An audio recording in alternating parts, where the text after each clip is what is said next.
Bienvenue sur Africa 24, vous suivez l'African Union Journal, le magazine qui est dédié aux actions et à l'actualité de l'institution panafricaine.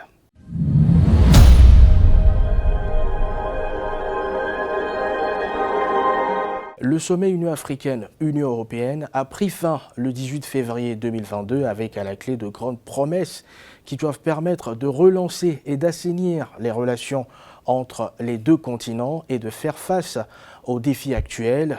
Les deux institutions vont également établir un mécanisme de suivi des projets en cours. Marie-Joëlle Ballot.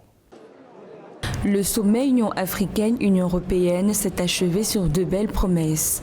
Attendu depuis 5 ans, il intervient dans un contexte marqué par la dégradation de l'image de la coopération entre l'Europe et l'Afrique, entre questions migratoires, défis de lutte contre le Sahel et déséquilibre mondial dans l'accès aux vaccins. Des chefs d'État africains avaient depuis 2021 déploré un nationalisme vaccinal des grandes puissances. C'est l'un des sommets.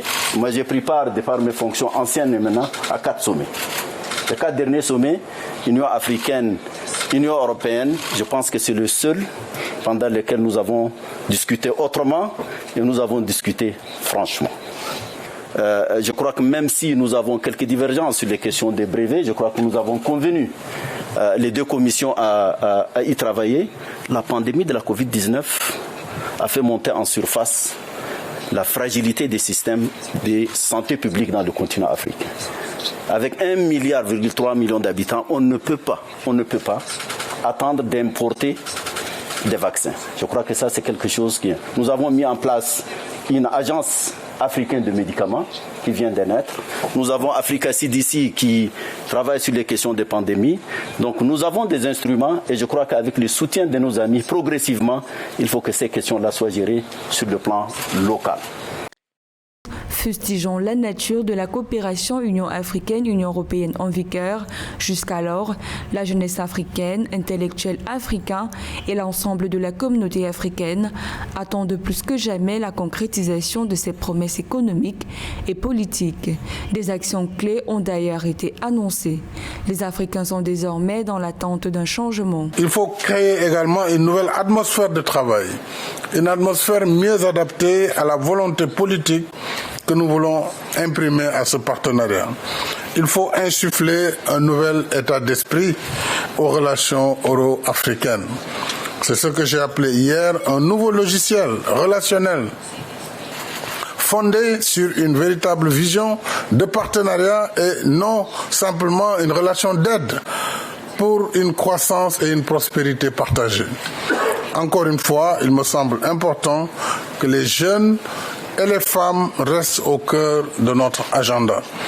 Ouvert les 17 et 18 février 2022, le sommet Union africaine, Union européenne a vu la présence des 40 chefs d'État et de gouvernements africains. 2 jours pour repositionner l'Afrique et l'Europe sur la carte de la franchise et d'un partenariat plus juste, profitable aux deux parties. À cet effet, une déclaration conjointe finale sur une vision commune pour 2030 a été adoptée.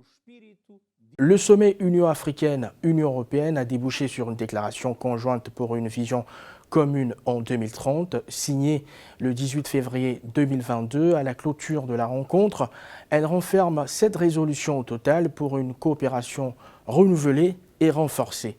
Plus de détails avec Élise Kenimbeni. Une déclaration conjointe sur une vision commune pour 2030 adoptée. Telle est l'issue du 6e sommet Union africaine-Union européenne tenu les 17 et 18 février 2022 à Bruxelles en Belgique. Au total, 7 résolutions qui se veulent fermes. À Bruxelles, les dirigeants africains ont réussi à mobiliser des actions. Plus concrètement, l'Union européenne va fournir à l'Afrique au moins 450 millions de doses de vaccins d'ici la mi-2022. Un volet sur lequel Macky Sall, président en exercice de l'Union africaine, a accentué son propos liminaire au cours de la conférence de presse de clôture. 5 ou 6 pays africains, précisément, ont été choisis comme des hubs. D'abord l'Afrique du Sud, le Kenya, l'Égypte, la Tunisie, le Sénégal et le Nigeria, qui vont, dans un premier temps, bénéficier de cette technologie, des formations nécessaires, mais aussi de toute la régulation qui doit accompagner un tel processus. Et le seul sujet qui restait, c'est le sujet lié aux droits de propriété intellectuelle. Là aussi, vraiment, les conclusions auxquelles nous sommes parvenus sont encourageantes et doivent nous permettre d'ici le printemps, en tout cas dans les mois à venir, d'arriver à un compromis dynamique qui permette de faire avancer le sujet à ce niveau.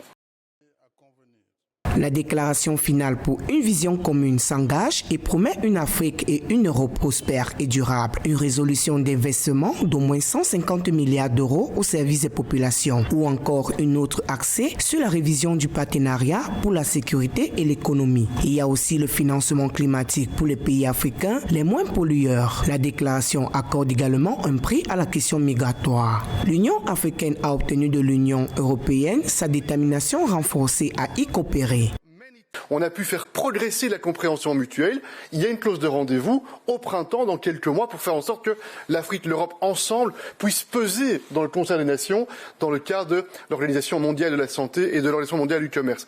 Et ces discussions, aujourd'hui et hier, nous ont permis de nous écouter mutuellement, de mieux comprendre comment nous, aussi, du côté européen, on doit revoir un certain nombre de mécanismes, et puis le recours au regard critique, au sens positif du terme, de la société civile, de cette Fondation Afrique-Europe qui, sans complaisance, à rythme régulier, tous les 6 mois, on l'a dit, aura l'occasion de regarder la déclaration politique, de regarder les projets et de voir quels sont les points qui tardent trop et pour lesquels il faut accélérer, quels sont les points qui avancent bien. Et c'est avec lucidité, les yeux dans les yeux, qu'on fera ces analyses pour vraiment faire en sorte que ce logiciel nouveau, il débouche sur une manière différente d'engager des résultats tangibles.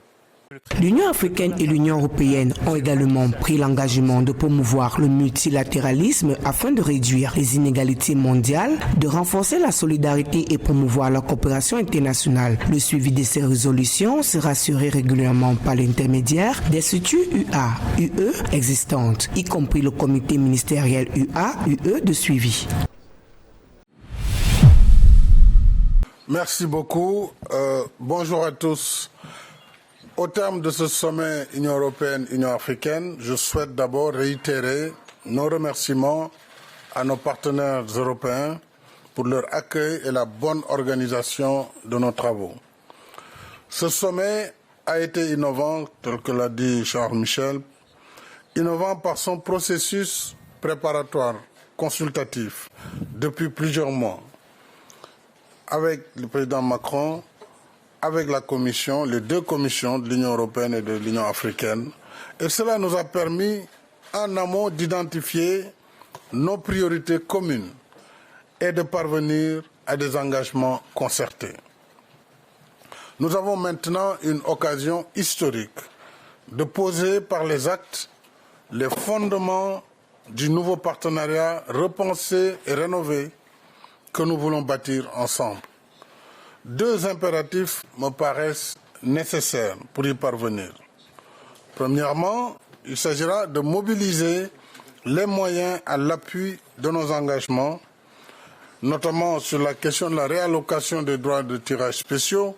Vraiment, un travail remarquable a été fait et hier encore, jusqu'à ce matin, avec le président Macron, nous avons évolué, travaillé avec le Fonds et tous les partenaires de façon à donner une réalité concrète à cet engagement. La production de vaccins en Afrique. Ce matin déjà dans cette salle, nous avons assisté à une cérémonie exceptionnelle où la partie européenne essaye de faire un transfert de technologie pour la technologie de l'ARN messager. Et 5 ou 6 pays africains précisément ont été choisis comme des hubs, d'abord l'Afrique du Sud, le Kenya, l'Égypte, la Tunisie, le Sénégal et le Nigeria, qui vont dans un premier temps bénéficier de cette technologie, des formations nécessaires, mais aussi de toute la régulation qui doit accompagner un tel processus. Et le seul sujet qui restait, c'est le sujet lié aux droits de propriété intellectuelle. Là aussi, vraiment les conclusions auxquelles nous sommes parvenus sont encourageantes et doivent nous permettre d'ici le printemps, en tout cas dans les mois à venir, d'arriver à un compromis dynamique qui permette de faire avancer le sujet à ce niveau. Nous avons surtout salué l'initiative européenne pour le financement des infrastructures, Global Gateway. Ça a été, je pense, pour l'Afrique, une enveloppe de 150 milliards, si elle est effectivement mobilisée avec les facilités, je pense que cela va constituer une avancée considérable et un pont entre nos deux continents. Il faut créer également une nouvelle atmosphère de travail, une atmosphère mieux adaptée à la volonté politique que nous voulons imprimer à ce partenariat.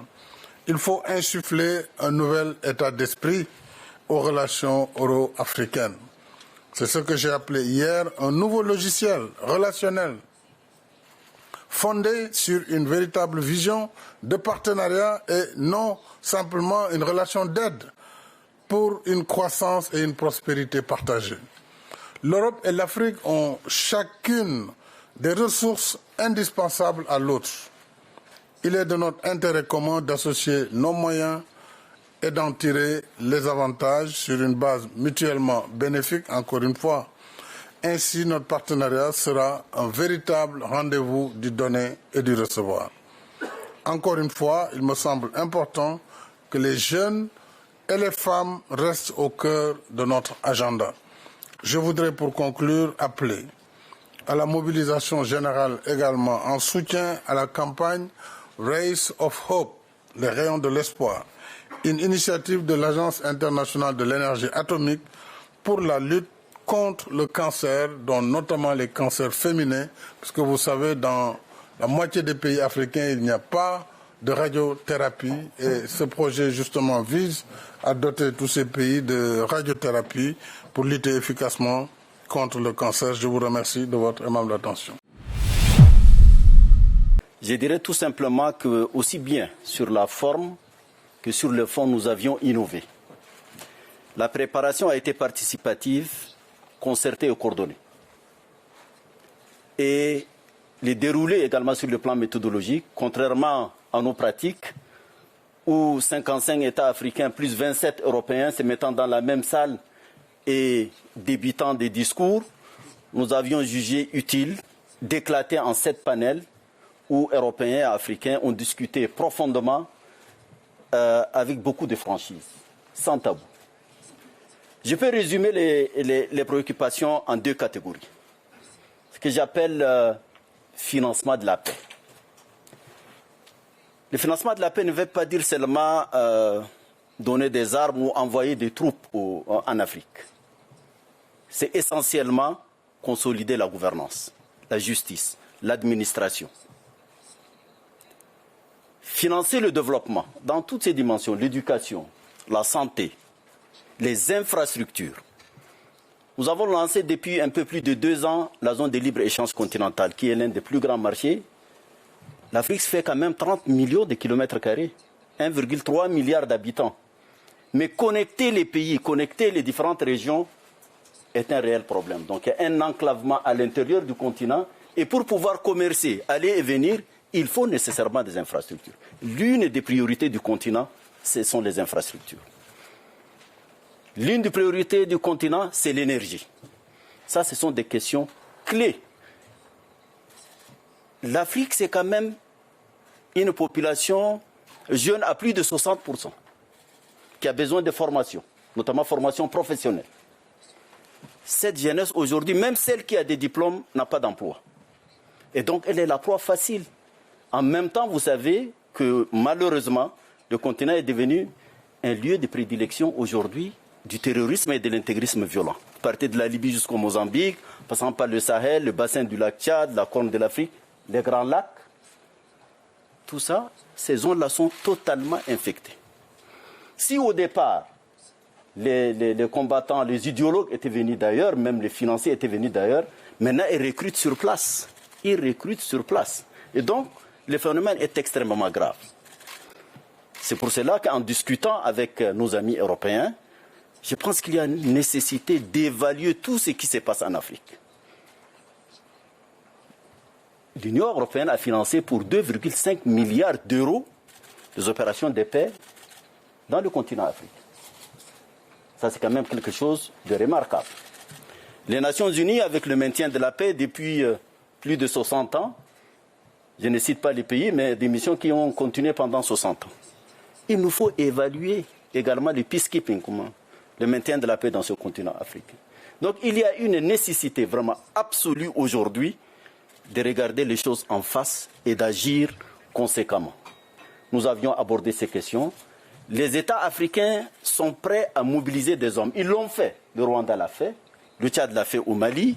La force mixte multinationale, ce sont les 5 États du Sahel. La MISOM, même la SADC a mobilisé des gens pour le Mozambique. Il est possible de mobiliser des hommes. Nous avons également dans notre architecture à l'Union africaine des forces en attente, des brigades par région. Je crois qu'il faut qu'on inverse la démarche. Et je crois que nous sommes en train de réfléchir ensemble et nous avons, je crois, un terrain sur lequel il faut procéder autrement. Nos amis, nos partenaires peuvent nous aider à renforcer les capacités des forces africaines. Il n'est pas question, à mon avis, que des militaires français ou allemands ou danois aillent mourir en Afrique. On a besoin de technologies, on a besoin d'expertise, on a besoin de moyens financiers, on a besoin d'équipements pour pouvoir faire face à cette terrible menace à la paix et à la stabilité. Voilà les questions sur lesquelles je crois que même si nous avons quelques divergences sur les questions des brevets, je crois que nous avons convenu, les deux commissions, à y travailler. La pandémie de la Covid-19 a fait monter en surface la fragilité des systèmes de santé publique dans le continent africain. Avec 1,3 milliard d'habitants, on ne peut pas attendre d'importer des vaccins. Je crois que ça, c'est quelque chose qui... Nous avons mis en place une agence africaine de médicaments qui vient de naître. Nous avons Africa CDC qui travaille sur les questions de pandémie. Donc nous avons des instruments et je crois qu'avec le soutien de nos amis, progressivement, il faut que ces questions-là soient gérées sur le plan local. En résumé, je dirais que c'est l'un des sommets. Moi, j'ai pris part, de par mes fonctions anciennes et maintenant, à 4 sommets. Les 4 derniers sommets, Union africaine, Union européenne, je pense que c'est le seul pendant lequel nous avons discuté autrement et nous avons discuté franchement. Le président congolais Denis Sassou Nguesso lance un appel à la réconciliation nationale en Libye et à la lutte contre le terrorisme. Il a fourni un rapport à ce sujet lors de la clôture du 35e sommet des chefs d'État de l'Union africaine. En tant que président du comité de haut niveau de l'Union africaine pour la Libye, il a recommandé la tenue des élections présidentielles et législatives pour la stabilité politique et sécuritaire du pays. Marie-Joëlle Ballot. En clôture du 35e sommet des chefs d'État de l'Union africaine, le président du Congo, Denis Sassou Nguesso, est revenu sur la situation politique en Libye. Pour un retour à la paix, il souligne l'importance de renforcer le couvert sécuritaire pour lutter contre le terrorisme et de tenir des élections le plus tôt possible pour mettre fin à la crise actuelle dans le pays. Sur la voie de ces échéances électorales décisives, nos frères libyens doivent se réconcilier par le dialogue, la tolérance mutuelle et l'acceptation réciproque, transcender les rancœurs accumulées et apprendre à se pardonner. Conscient des efforts entrepris par la communauté internationale, le président du comité de haut niveau de l'Union africaine sur la Libye s'est engagé à œuvrer en faveur du cessez-le-feu, de l'unification des classes politiques et sécuritaires. Un pas en avant vers un retour à la paix matérialisé par l'organisation des élections présidentielles et législatives. Il s'agit de la mise en place de la commission préparatoire, du règlement intérieur de la conférence, des composantes politiques et sociales appelées à participer, de la définition des quotas, de la date et du lieu de la conférence, du financement de la conférence, des acteurs internationaux et des observateurs à convier aux travaux. La stabilisation sécuritaire de la Libye, selon Denis Sassou Nguesso, passera par l'organisation de la conférence sur la réconciliation. Le but de cette rencontre est de réunir les différents acteurs libyens d'un pays déchiré par les conflits depuis 2011.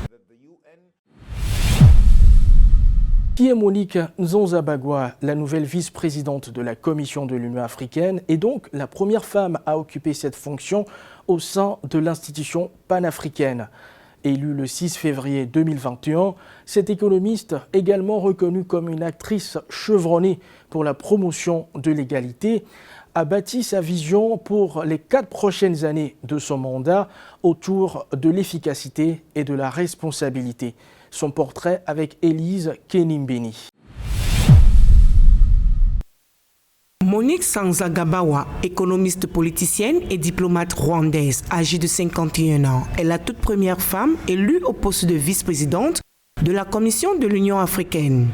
Depuis son élection le 6 février 2021, Monique Nzonzabagwa a placé son mandat de 4 ans sous une vision précise, celle de l'efficacité et la responsabilité pour une concrétisation effective des nombreux projets de l'instance panafricaine. I have two main focus areas. J'ai 2 principaux domaines d'intervention. L'un porte sur les besoins de l'organisation en termes d'affaires financières et administratives. Qu'est-ce que je veux dire par là? En ce qui concerne la gouvernance, par exemple, nous devons nous assurer que nous demeurons une organisation modèle, transparente et où l'on parle d'impunité. And also we tackle impunity. Nantie de plusieurs diplômes, notamment d'un doctorat en économie, ce qui lui permet d'occuper également le poste de responsable de la réforme de l'UA, responsable de la gestion financière et administrative de la Commission. La vice-présidente de la Commission de l'Union africaine est également reconnue comme une actrice chevronnée dans la promotion du genre. I believe in the power of women. Je crois en la force des femmes, juste sur la base des simples mathématiques. Vous le savez, nous sommes plus que la majorité des citoyens de l'Afrique. Et les femmes en Afrique, vous les retrouvez en pleine activité dans tous les secteurs, notamment dans le secteur de l'agriculture. Vous le savez, ce secteur nous nourrit et ce secteur se rassure que les besoins alimentaires de la famille sont pris en compte. Et vous retrouvez les femmes dans d'autres secteurs comme le commerce. And you find them in all other sectors like trade. Avant son élection à la Commission de l'Union africaine, cette économiste pétrie de plus de 25 ans d'expérience a occupé dans son pays les fonctions de ministre d'État à la planification économique du Rwanda, ministre du Commerce et de l'Industrie. Elle a été vice-gouverneure de la Banque nationale du Rwanda et est reconnue pour avoir dirigé le développement de l'Institut national des statistiques du Rwanda. Monique Nzonzabagwa, au-delà de sa carrière, est une femme mariée avec 3 enfants.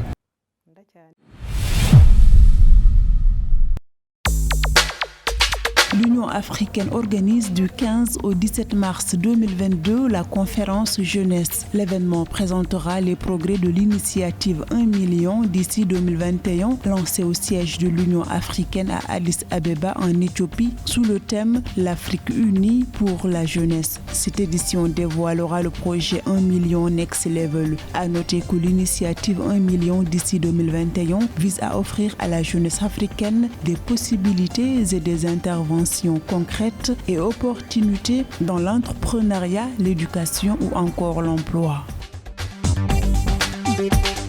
Organisé conjointement par le gouvernement du Rwanda en collaboration avec l'Union africaine, la Banque africaine de développement et la Commission économique des Nations unies pour l'Afrique, le 8e Forum régional africain sur le développement durable aura lieu du 3 au 5 mars 2022 à Kigali au Rwanda. Ce forum se veut une plateforme d'apprentissage et offre aux ministres, aux fonctionnaires, experts et praticiens des États, du secteur privé, de la société civile, l'occasion d'examiner et d'échanger sur les actions visant à atteindre les objectifs de développement durable à l'horizon 2030.